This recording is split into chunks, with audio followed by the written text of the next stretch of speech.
अस्सलाम वालेकुम। स्वागत है आपका टीचर एग्ज़ाम एकेडमी में। आज हम CTET, UP TET, super TET और सभी टीचिंग एग्ज़ाम का सबसे महत्वपूर्ण टॉपिक पढ़ने वाले हैं, लेव वाइगोस्की का सिद्धांत। सीटेट में लगभग हर साल इस टॉपिक से प्रश्न पूछा जाता है। आज ही इस क्लास में हम वाइगोस्की की पूरी थ्योरी, उसके तत्व, विशेषताएँ, MKO, ZPD, स्कैफोल्डिंग, लर्निंग में किन किन चीज़ों को महत्व दिया गया है, advantage, limitation, previous year question and MCQ, सब कुछ विस्तार से पढ़ेंगे। तो चलिए शुरू करते हैं। लेव वाइगोस्की रूस के प्रसिद्ध मनोवैज्ञानिक हैं। उनका जन्म वर्ष 1896 में रूस में हुआ था। इन्होंने बताया कि बच्चा अकेले नहीं सीखता, बल्कि समाज, परिवार, शिक्षक और मित्रों के साथ बातचीत करते हुए सीखता है। इसी कारण इन्हें सामाजिक अधिगम या सोशल का प्रमुख मनोवैज्ञानिक माना जाता है। सीटेट में कई बार पूछा जाता है कि वाइगोस्की किस देश के मनोवैज्ञानिक थे। आप उत्तर दीजिएगा रूस। वाइगोस्की के सिद्धांत को कई नामों से जाना जाता है, जो कि ये बहुत इम्पोर्टेंट है। यह सीटेट का बहुत महत्वपूर्ण तत्व है और इससे बहुत क्वेश्चन फंसा के पूछते हैं। वाइगोस्की के सिद्धांत को कई नामों से जाना जाता है। पहला है ZPD, zone of proximal development. दूसरा है सामाजिक अधिगम। तीसरा है theory of social cognitive development. यदि परीक्षा में इनमें से कोई भी नाम पूछा जाए तो सही उत्तर वाइगोस्की ही लगाइएगा। अब समझते हैं वाइगोस्की की पूरी थ्योरी। इनका मानना था कि सीखना सबसे पहले समाज में होता है और बाद में व्यक्ति के अंदर विकसित होती है। बच्चा भाषा,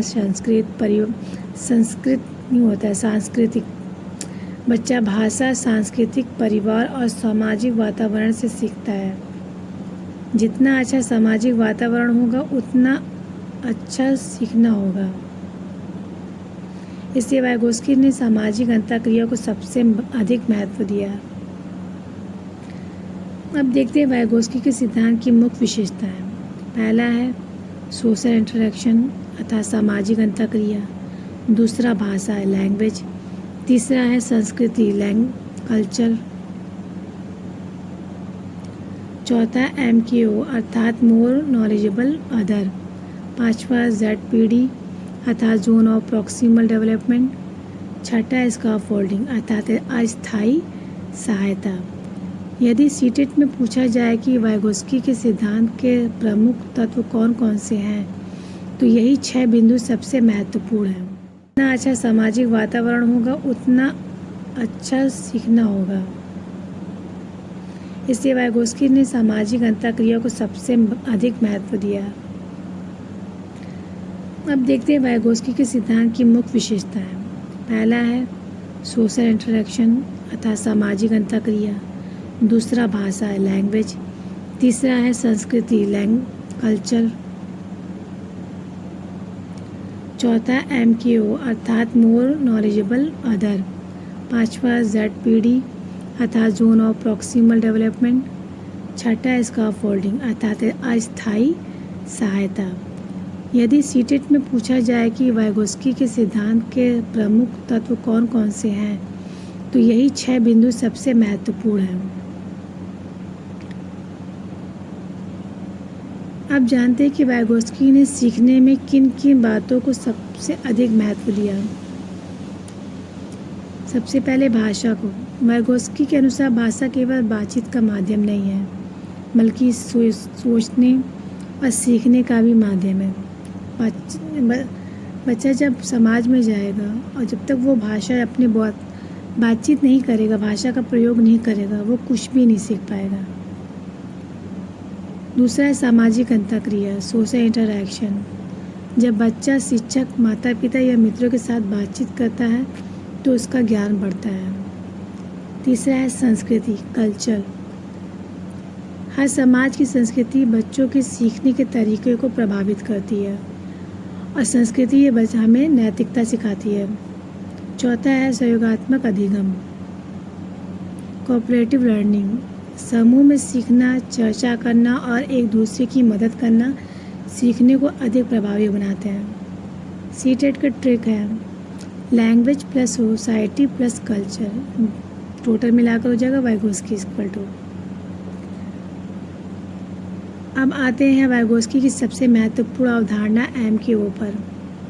MKO का पूरा नाम है मोर नॉलेजेबल अदर, अर्थात ऐसा व्यक्ति जिसे सीखने वाले से अधिक ज्ञान, अनुभव या कौशल हो। यह शिक्षक हो सकता है, माता पिता भी हो सकते हैं, बड़ा भाई बहन, कोई मित्र, या आज के समय में कंप्यूटर और AI भी हो सकता है। याद रखिए वाइगोस्की के अनुसार बच्चा हमेशा किसी अधिक जानकार व्यक्ति से सीखता है। आप, मैं, कोई भी है, छोटा बच्चा है, या हम जब भी सीखते तो हम अपने से अधिक जानकार वालों से सीखना पसंद करते हैं। अब MKO को उदाहरण से समझते हैं। यदि बच्चा पहली बार साइकिल चलाना सीख रहा है और उसके पिता उसे संतुलन बनाना सिखाते हैं तो पिता MKO है।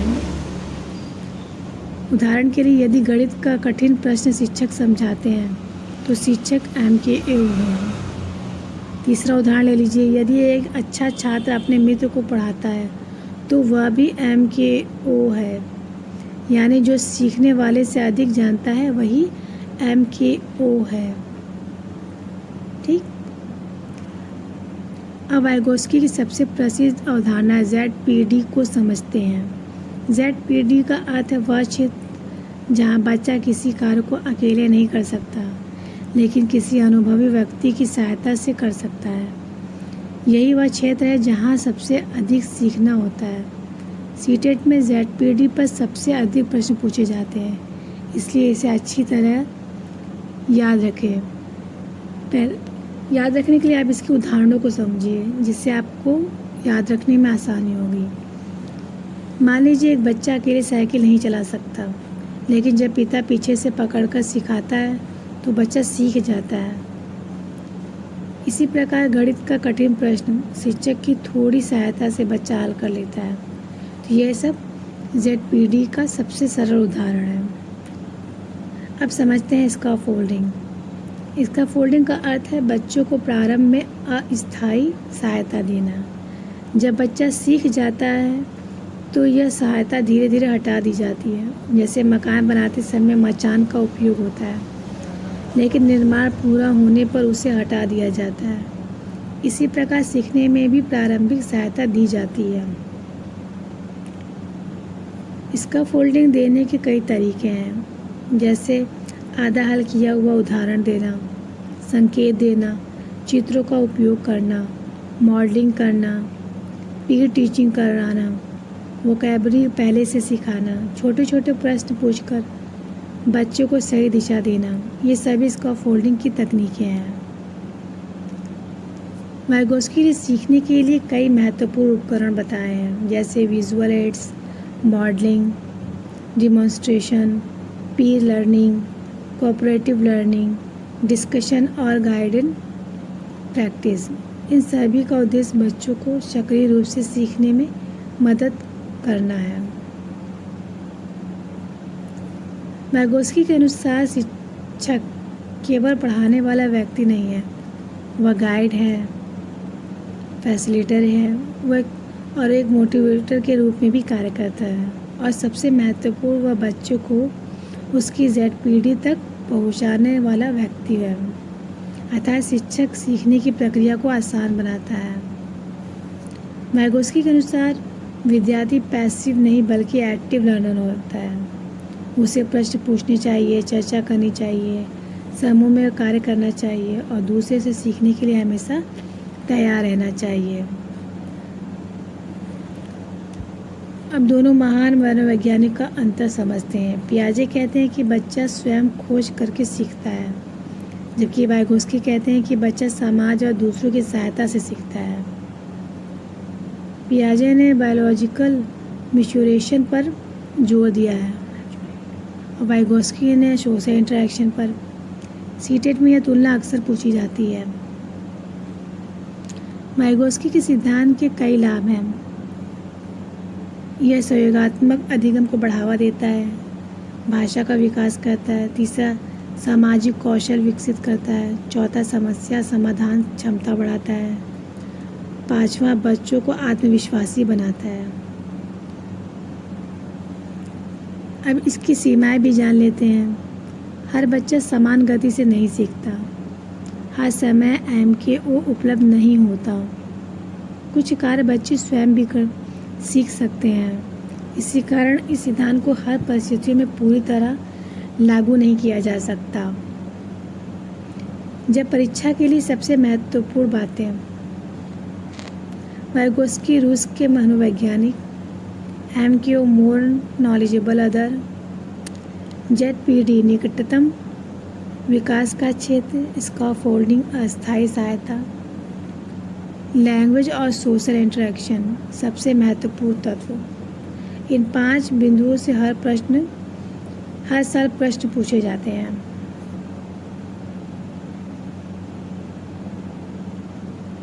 अब पूरे अध्याय को एक ही चित्र में समझते हैं। बीच में वाइगोस्की और चारों तरफ MKO, ZPD, scaffolding, language, culture and social interaction. इस माइंड मैप को एक बार याद कर लिया तो पूरा टॉपिक आसानी से याद हो जाएगा। यह है हमारा क्विक रिवीजन चार्ट। सिर्फ 2 मिनट में पूरा वाइगोस्की दोहरा सकते हैं। परीक्षा से पहले इसे एक बार अवश्य देखिए। 1 मिनट में याद करें। रूस के मनोवैज्ञानिक, सोशल सामाजिक अधिगम, MKO, ZPD, स्कैफोल्डिंग, लैंग्वेज भाषा, संस्कृति, सोशल इंटरेक्शन, सामाजिक अंतःक्रिया। यही वाइगोस्की का पूरा सार है। तो दोस्तों, आज हमने वाइगोस्की का पूरा सिद्धांत विस्तार से समझा। अगर यह वीडियो उपयोगी लगा हो तो इसे अपने दोस्तों के साथ शेयर करें। चैनल टीचिंग एग्ज़ाम एकेडमी को सब्सक्राइब करें और आने वाले सीटेट 2026 के सभी महत्वपूर्ण टॉपिक जुड़े